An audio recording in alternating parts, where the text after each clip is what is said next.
Welcome to the Close the Chapter podcast. I am Kristen Boyce, a licensed marriage and family therapist with a private practice, Pathways to Healing Counseling.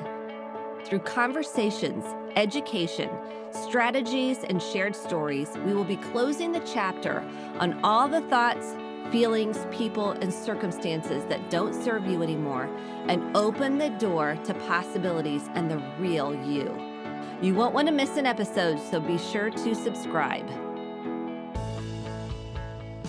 Welcome to this week's Close the Chapter podcast. Thank you so much for being here. I just got back from a vacation, and let me tell you how much I needed this time away. It was exactly what my soul needed and renewed my thoughts on how important it is to take time off if you can. Not everybody can. I realize this is a privilege.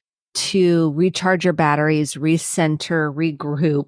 I feel so much more rejuvenated and my soul is just thrilled that I had this time off. So today we are going to be replaying an episode with my friend Sally. Sally and I met at a Brene Brown conference years and years and years ago. And I don't even know, probably back in 2012. It's been so long ago. And she is a brilliant therapist that's written a number of books. Specifically, this one is on finances and what finances bring up for people. So we're going to deconstruct money. And I think money brings up a lot of feelings of unworthiness, fear, lots of fear around money and how we've grown up and how that impacts our thoughts around money and just the psychology of money, really. So if you're interested in that, be sure to listen to the entire episode. Keep in mind, it was one of the first episodes I recorded, and it's still relevant today. So we've come far in the podcast, and I was thrilled to have Sally come on so early on when I was starting Close the Chapter. And I'm just grateful for every guest that comes on here and helps us grow, expand, think of things in a different way. We don't talk enough about money and the impact it has on us growing up, the impact and the stress it has on us currently, because it brings up so much fear and it can bring up shame too of not having enough, or maybe you feel shame that you have too much. I don't know. It can look many different ways. Things aren't as black and white as we see things. Also, the eclipse. Can we just talk about that for a minute? I thought this was going to be overhyped. It was kind of a spiritual moment, the eclipse. I want to talk about that just for a minute. I would love to know, what did you think of it? Did you have a spiritual experience, meaning just kind of really connecting to nature? What I heard was, and it may probably different for everybody, but the birds stopped when it got dark. The birds stopped chirping. It was really interesting.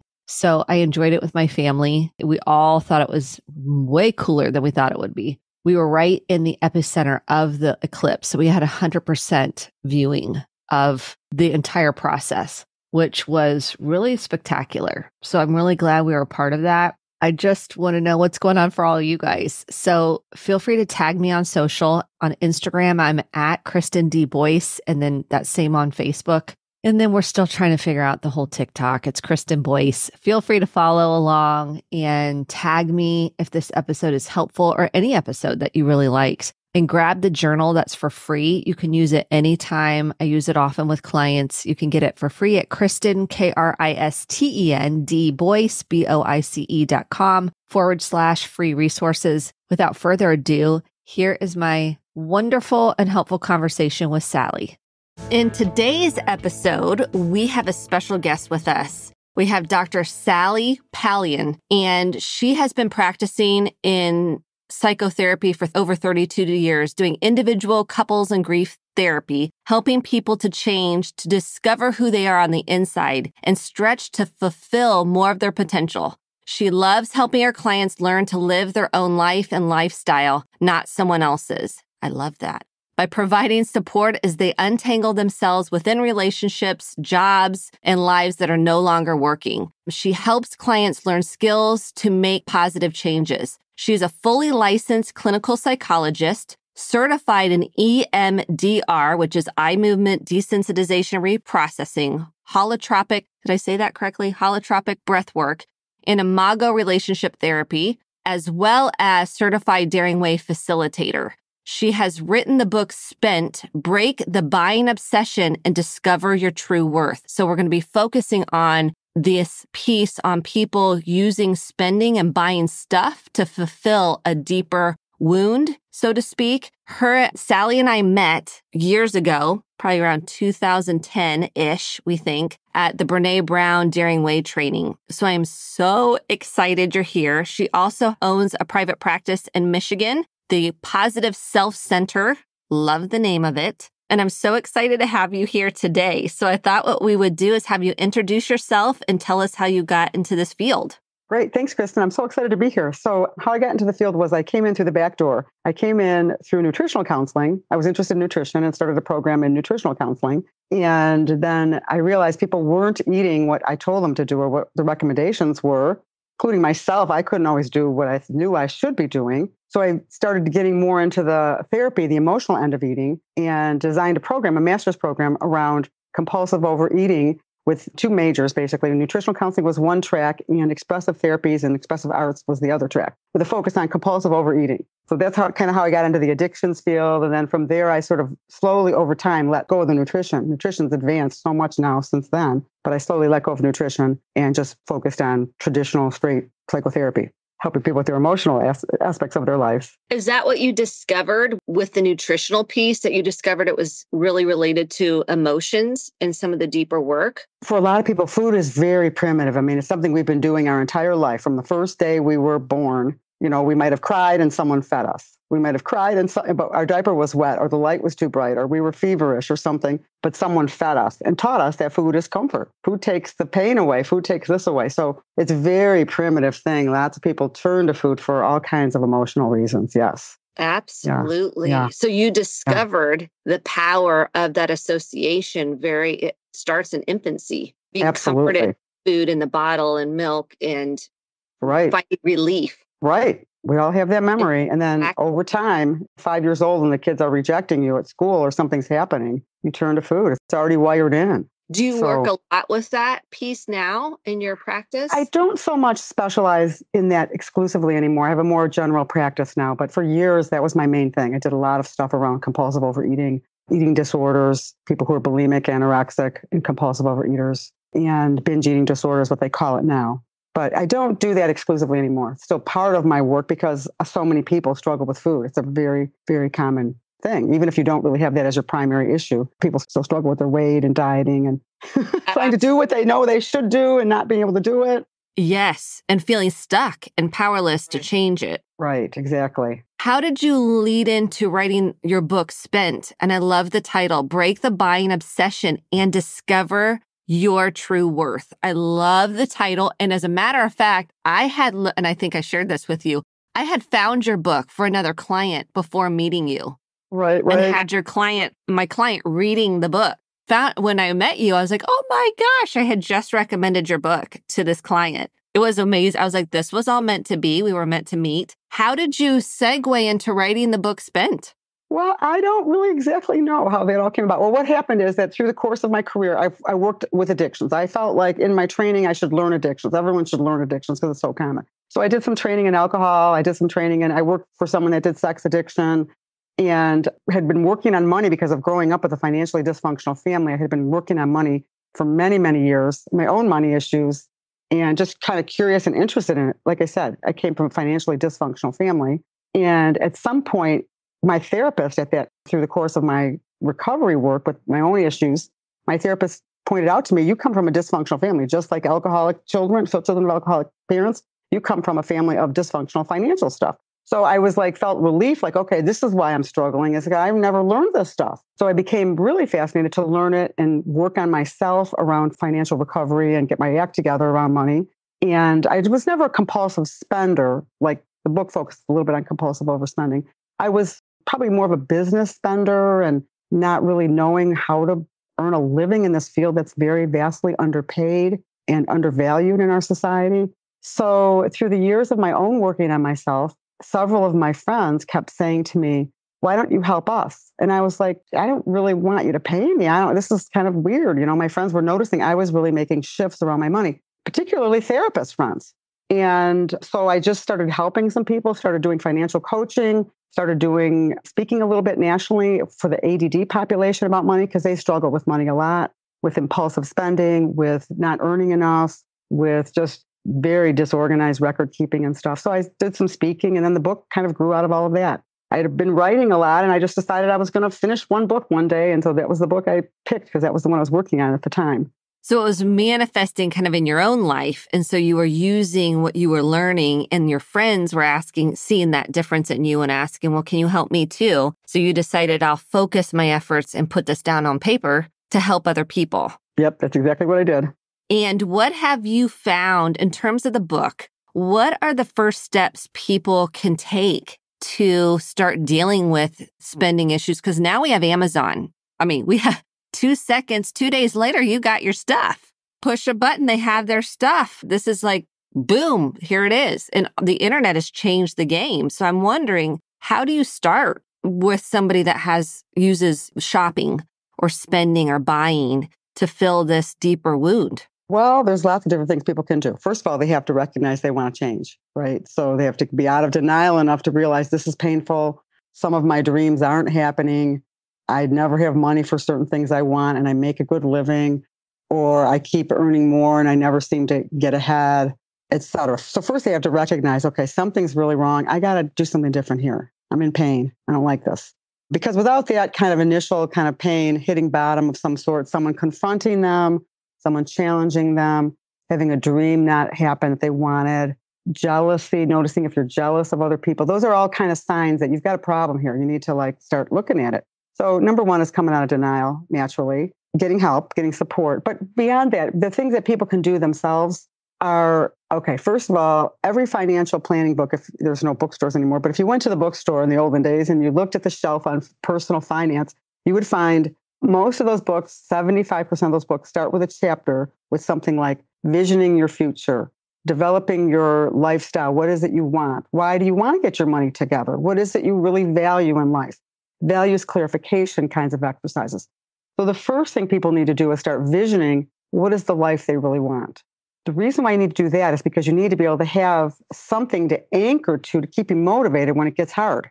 Like there's something in the future I want to move towards that I'm seeing possible for myself, or that I want to get a new car, I want to have a better house, or I want to go on some vacations, or I just want savings. I just want to be out of this pressure. So having some kind of plan of their values, a vision of their life, of their lifestyle, ideally, is the first step. And people can do this. Like I said, noticing what you're jealous of in other people is a really good way to find out what your values are, or what you're longing for. That's one thing. You could just sort of start to think about, make vision boards or things like that. I visualize different fantasy exercises around your values. What's really important to you?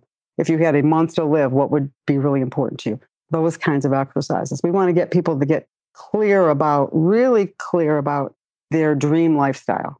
So that way, when they need to make changes, they are a little more motivated to do it. So that's number one. Let me keep going with all my little stuff. Yeah, okay. That'd be great. Okay, number two, always in any change, you know this, Kristen, because you do a lot of work with people, is awareness. Starting to be aware of what you're doing with money, starting to track it, starting to track what you're spending your money on. Keep little notebooks of all your spending. People don't use cash too much anymore, but I encourage people to try to go to cash. It's kind of like the old-fashioned grandma technique of using some cash, even if it's for a week, even if it's for a month, even if it's for only your groceries or only your makeup or only your kids' clothes, some category that maybe if you overspend in, just use cash for that and see how that feels. So they can become aware of what it feels like to be spending. But awareness is about tracking money, seeing where your money's going, because most people have no clue. I have people that come to me, $50,000 in debt, and they don't really know how they got it. They can't really say, we went on a trip, we had to put a roof on. They can't really say that necessarily. It's just that's battered away. Or maybe they can track 20 of it, but there's still another 30 that's just kind of like dripped out of the wallet, out of the bank account. So I encourage people to really track it so that you can look at it and start keeping a log or starting to see where it's going. Where is it dripping? Little latte things, they call that latte factor thing. Coffee shop stuff, $5 here, $10 there. Or is it big stuff? Are you hemorrhaging money kind of on too much technology or that trip or too extravagant of gifts for people? So tracking helps you to kind of become aware. see what you're doing. Wake up. Let's just look at it without a judgment. You don't have to judge it. I don't have a judgment because everyone, like we said, going back to the values, everyone has their own values. Everyone, to me, it's almost like someone needs to write on this someday. Maybe I will. I don't know. It's like our thumbprint almost. It's like we are so unique. The things that I'll spend money on and then I'll cheap out on other things. And other things, I don't care what the price tag is. I'm buying it or I'm going to have it. It's different from you and it's different from Sammy and Billy and Johnny and Susie. And everyone has a completely unique, it's seemingly completely irrational pattern to what they value, right? But it's a reflection of who they are. So awareness, kind of owning it, taking responsibility, becoming more aware, writing it down. And do you find that people want to stuff the feelings down? Like they want to numb it out. They don't really want to connect to the emotion of what's really going on. So they move away through spending, through eat, whatever it is that the addiction is of choice. Is that the same with spending? Absolutely. Absolutely. It's a way to sort of numb out and check out of our lives. Also move into a fantasy world of what we want to be, who we think we should be, managing our image out there in the world of what we think other people have or what we're supposed to be looking like, or keeping up with someone. Your kids are in a private school and now you need to keep up with that, et cetera. Those kinds of things. Yeah. So it's stuffing, it's numbing. Yes. Do you think it's gotten more progressive with social media? Because we do this comparison. We'll look at them, they've got whatever they think is ideal and that they want. And if I had that, then I would feel better. If I have that outfit, if I have the car, if I have whatever the vice is, plastic surgery, then I'll feel better. Do you see an uptick in spending since social media has really come online? I don't know the research on it, but I'm willing to bet that it is there. I think what social media does is the people who are already vulnerable to this kind of behavior and these kind of feelings and acting out these feelings through material expression in the world or whatever, I think those people are really vulnerable. And those are probably the ones that are upticking from social media, their spending. Yes. I don't know if that makes sense to you, but I think there's already people that are vulnerable to it. Yes. They don't really have a sense of a true self of who they really are inside. So if they create it on the outside, then that's going to be... Can you speak more to that? Because I think what you just said was so powerful. They don't really know who they are on the inside. So they put this image out on the outside, thinking that then they'll have worth and value. Can you speak a little more about that and how the spending ties in? I think how the spending fits in? Well, yeah. People that are compulsive, people that really struggle with compulsive spending and shopping in a traditional way, like the shopper person that's at the stores or on Amazon or at the garage sales, that person who's doing that is someone who is usually more conscious of their image in the world, how they look in the world, how they present themselves, and less aware of inside, less aware of, is this really me? Do I really want to be, is it really my value to be buying better clothes or fancier clothes or name brand stuff? Or that's really what I was taught, or that's what I think I need to do to fit in or belong. So yeah, I think we've had increasingly, as the marketing of all these products and all this image, we've had increasingly more and more people that are very vulnerable to the media messages, and social media is just all part of that. It's very sad, really. Yes, it is. What do you think is the deeper wound that drives addiction, and spending being one of them? I think attachment, not having true connection to self, not having had attachment to true good caregivers, and then learning connection and attachment to self. So then we attach onto other things. That's one of them. I think another one probably is for people that struggle with alcohol and drug is more about just regulating emotions. I think that's another one. And that might be, and again, that might be it. Go back to attachment anyways, but learning, people need to learn how to regulate emotions as opposed to turning to a pill or something. Do you find that people transfer? I've had several clients that they get sober with alcohol or drugs and they transfer it to food or spending. They shift it, they heal that part, and then it shifts into something else. It transfers to another addiction. Absolutely, yes. And I remember being at a lecture, 25 years ago, Ann Wilson Chase had written a book on society as an addict or something. I can't remember the name of it. And she said addiction's like a river. And if you close off one section, it's going to flow in another direction, unless you really get to the source and deal with addiction as a process. Which is getting to the deeper wound that drove the addiction. Yep. The trauma that's under there. Which is scary for people to face, and yet it's liberating all at the same time. It's both. What do you think are the biggest hurdles for people making change and working through addictions? I think people don't have enough support. I really think I have so many clients that I try to get them to go to meetings. They will not go to meetings. 1 hour with me a week, 45 minutes with me a week is not enough to help someone really make that kind of change. When their entire river, their lifestyle has been flowing and their neural pathways, their lifestyle, their friends, everything in their life has been set up to go in one direction that supports the maintenance of that perpetuation of that addiction. So in order to make that new tributary or getting some new neural pathways going, people need a lot of support. So I think one of the main blocks is people don't give themselves the luxury, the gift of it, support, of being around other people making these same changes. It doesn't have to be so hard. Yeah, because they're afraid to put themselves out there. And what types of support do you find really beneficial with spending, eating, some of these addictions? Well, I like 12-step programs just because they're there, they're free, they're pretty readily available. 12-step programs, so Overeaters Anonymous, Recovering Food Addicts Anonymous, Foodaholics Anonymous, there's a lot of food ones now. Then there's Debtors Anonymous for people who are spenders, Under Earners Anonymous for people who are not earning enough or are perhaps self-identified under earner. Maybe they might be earning enough to live on, but they're not earning up to their potential. So there's great programs out there that you might have to search a little bit. There's online programs now. There are phone meetings. I like people to go to in-person meetings just to get that face-to-face support. But if you can't get one, if there's not one near you, there's online stuff. So I refer people to those just because they're readily available. There are other types of self-help groups. They're just harder to find. And like therapists who run groups around these things, sometimes they have a hard time keeping them together. They don't stay together. But a 12-step program is basically free. You could donate $1 or $2. And there's people there. Some of them might not be able to be helpful for you, but some people are probably more advanced than you are on your path. So I always encourage people to follow the ones who are more advanced and who have something to offer you. So those are the groups I like people to go to, just because it's extra support. Absolutely. What do you think is the hang up for people going to groups or tapping into the 12 steps? Probably shame at the core, to use Brené's word. Probably it's shame, but I think that part of addiction feeds on isolation. So they're so used to being isolated and thinking they can do it themselves. There's pride about it. What if I see someone I know? What if I don't want people to see me going in the door? There's all that pride and shame about needing the help. And I think people still think they're still believing they can do it themselves. And maybe they could, but why make it harder on yourself if you don't have to?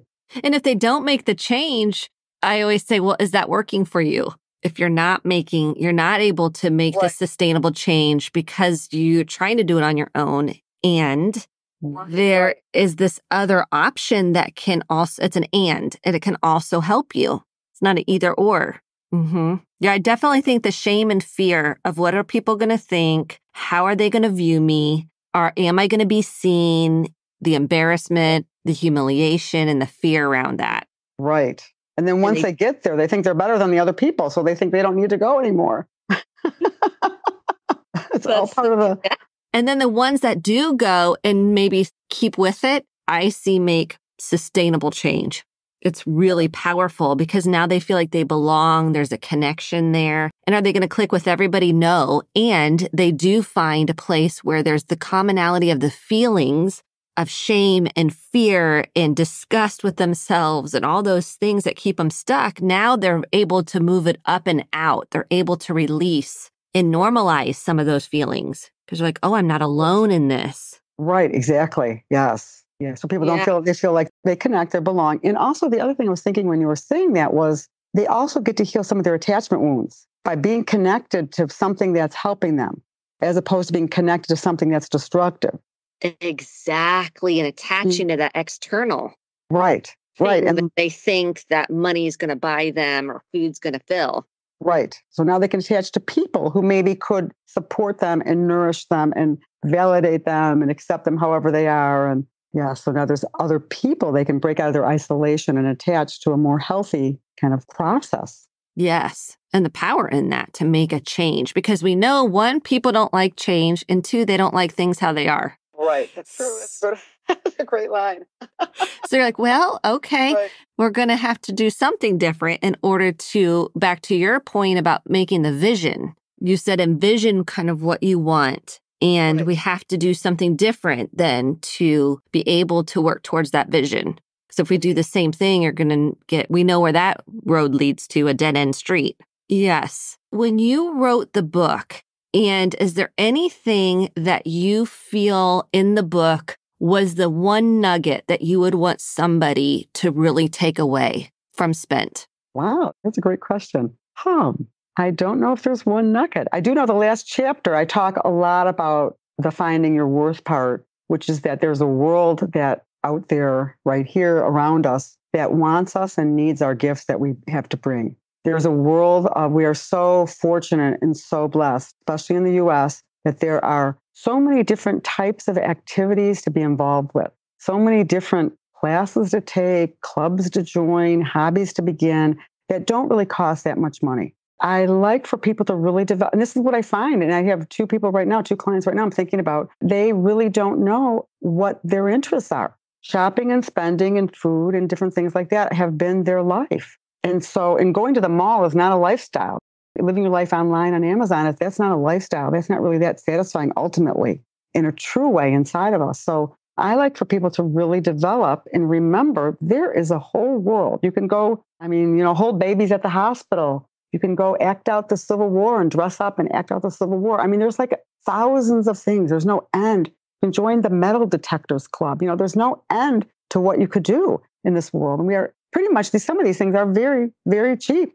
They don't cost a whole lot of money. And there are people doing all kinds of things. So engage yourself, involve yourself, get out there and connect to meaningful things for yourself. I love that, to kind of follow some of these interests that you might not even know you had by just exploring. Absolutely. That is directly impactful with addictions, that if someone finds something healthy that they're interested in, do you see a correlation between working through an addiction? Absolutely.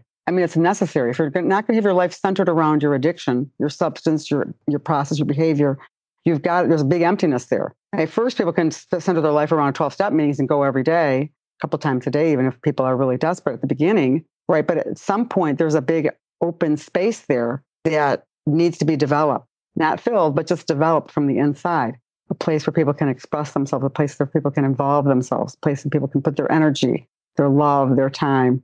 Yes, the power of that. What do you say to somebody listening that says, I'm never going to be able to stop. I'm never going to be able to stop spending, or whatever the vice is. What do you say to those people? I usually say I will hold the hope for them until they're ready to have hope for themselves. That right now they don't see they can have hope. They might not be the best person to determine whether or not they can change or whether there's hope. I know for myself in my life, there have been so many things I didn't think I could do. I still don't know how the heck I wrote a book, or how I finished a dissertation. It's like I did these things plodding along, slowly making little commitments to myself, getting the appropriate support.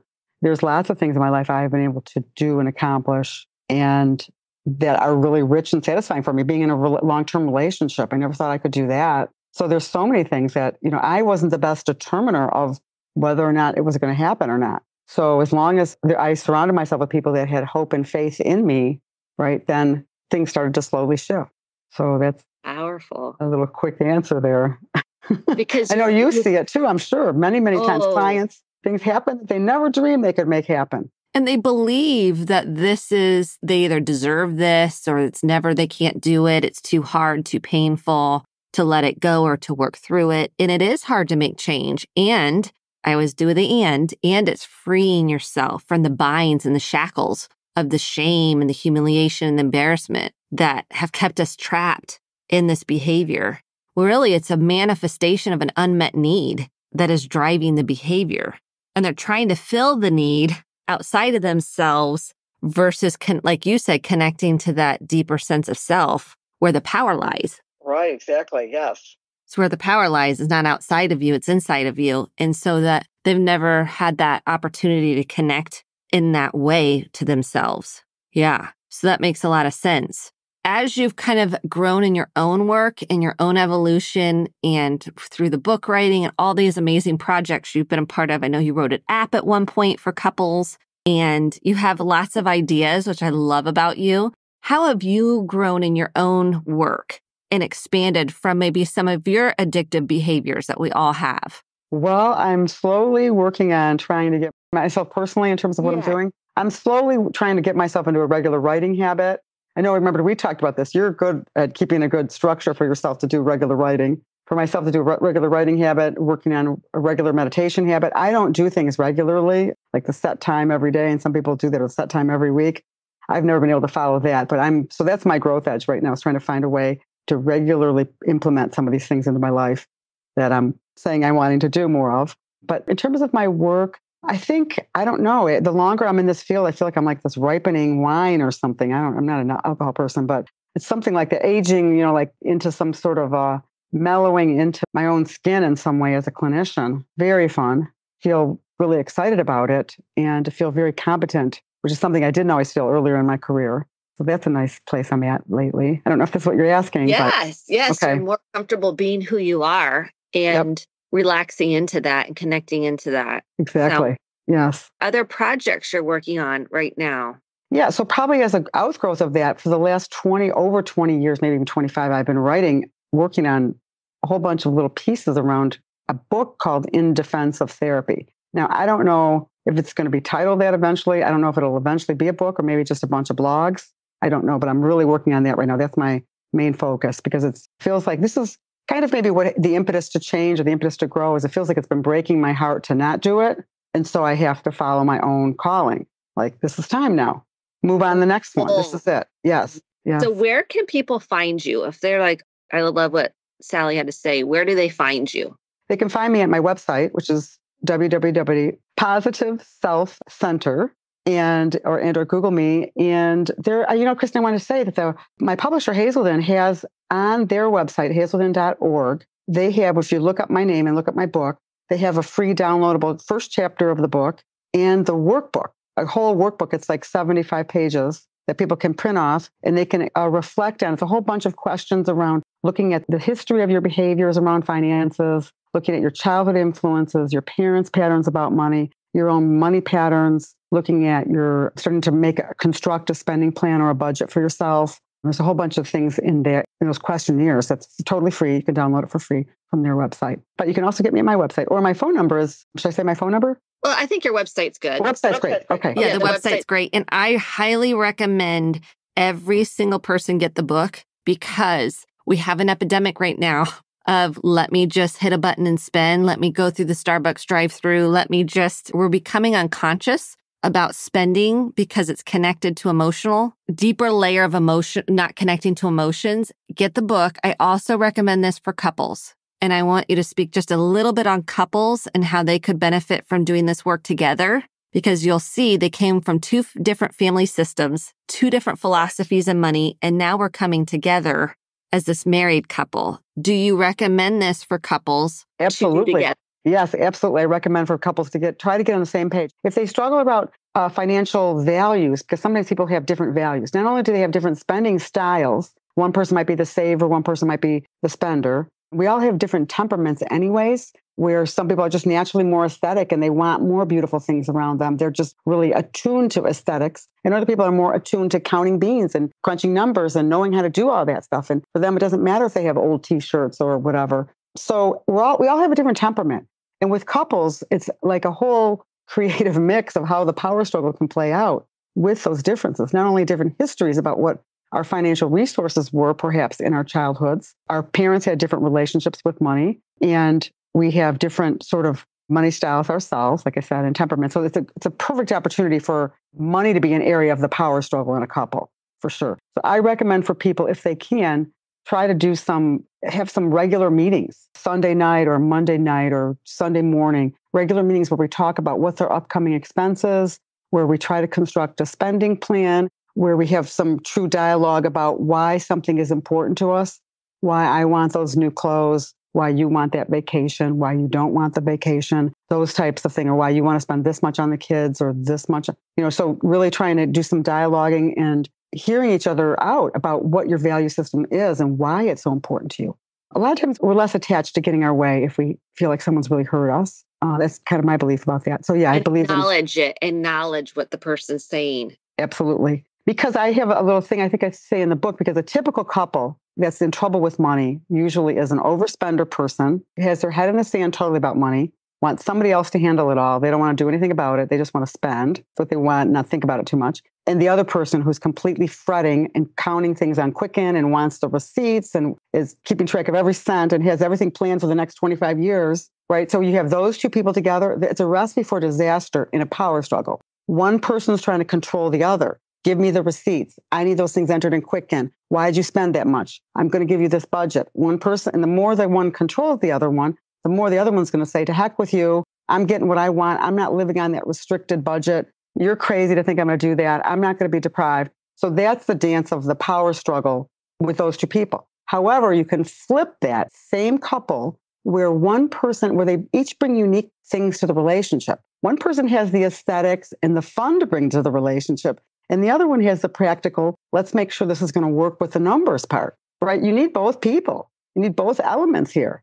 So if they can work together as in tandem, as a team, it can work perfectly because they each bring a unique thing to the relationship if you're not in the power struggle. So yeah, I think there's wonderful ways that people can make their dreams happen together if they work together. And the first start is to have the conversation regularly every week and talking through what they want, what they don't want, what is driving that. And they can use the worksheets, the 75-page kind of workbook that goes along, that's free, to help them start the dialogue because people sometimes have no idea where to begin. So that would be a great place to get the book and get the workbook to begin having the dialogue if you have that situation. So there's tools out there that you've created to help people begin the journey of more connection. Absolutely. It can really be, instead of, it's, they say money is one of the top things with divorces. I don't know money per se is the top thing with divorces, but I just think a lot of miscommunication about it and a lot of misunderstandings about money is really probably the problem with why people get divorced over money. And expectations, yes. Yeah, unspoken expectations of what they thought the other person was going to do or not do. It could help everyone to get, yeah, exactly. To get on the same page. Yep. And exactly. Cross over the bridge and kind of see each other's perspectives and be able to process through it and talk about it. Yes, exactly. So they go to Hazelden, type in your name. So spell your last name for everybody. Palaian. Every other letter is an A.